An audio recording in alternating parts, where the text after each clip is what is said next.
Day 963, Thursday, Thanksgiving conditioning. Now, this being America and a holiday, and specifically this holiday, we, if not tend to, almost intentionally overindulge.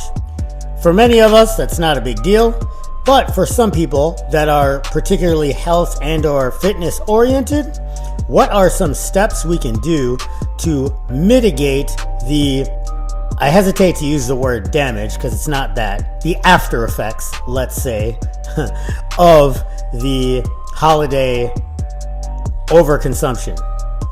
First and foremost, one of the best things we can do is just train before the big meal. Thanksgiving as a holiday in particular, while the primary protein source is turkey, has a whole lot of carbohydrate involved in the feast. Stuffing, cranberries, mashed potatoes, cornbread, whatever it is your specific family likes to prepare. So knowing that you're going to overindulge, particularly on the carbohydrates, because at the end of the day, eating too much turkey doesn't really matter that much. You want to, at the very least, create a glycogen sink by draining whatever's in your muscles and liver prior to the big meal. And implicit in doing so is minimizing your consumption of foods, particularly carbohydrates, prior to the big meal and prior to your exercise session.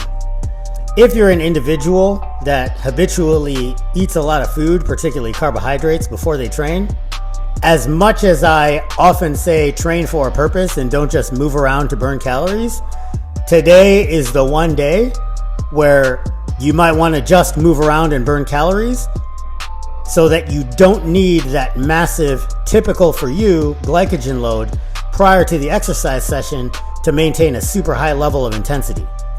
Longer cardio sessions, higher repetitions, more volume is really going to drain all the glycogen out of your muscles and even tap into your liver supply so that when you go into your Thanksgiving feast, instead of creating a pile on top of what you already ate, you're just filling in a hole. Now, I've said before in other videos that when it comes to adiposity, when it comes to body composition, the input matters more than the exercise does.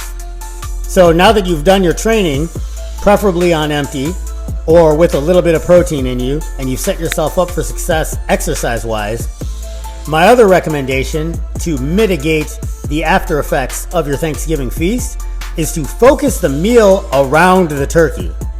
Now, I'm as guilty of this as anyone else. I'll get a heaping plate of stuffing and then have enough turkey to satisfy my taste for it and then go for more stuffing. But if you have more of a turkey and vegetables, if that's an option, feast, at least on the front end, that'll go a long way in addition to the exercise that you did prior to this meal in minimizing the water weight, sodium bloat that typically comes after a carbohydrate-laden feast like Thanksgiving. Because remember, for every gram of carbohydrate, you typically pull in around 3 grams of water. But speaking of water, make sure also you hydrate. Everything I just talked about can very quickly go out the window if, in addition to your Thanksgiving feast, there's a lot of alcohol and or sugary drinks consumed. And then the excess calories and carbohydrates notwithstanding, with the alcohol in particular, it could just throw your entire game plan out the window once you get a little loose and decide, it's Thanksgiving, I'm just going to eat whatever. Which of course is totally fine. But if, like I said at the beginning of this video, you are a health and or fitness conscientious individual that wants to maintain a modicum of normalcy throughout your Thanksgiving holiday, these are just a few of my recommendations to mitigate the after effects on the tail end. Happy Thanksgiving, folks. Thanks for watching.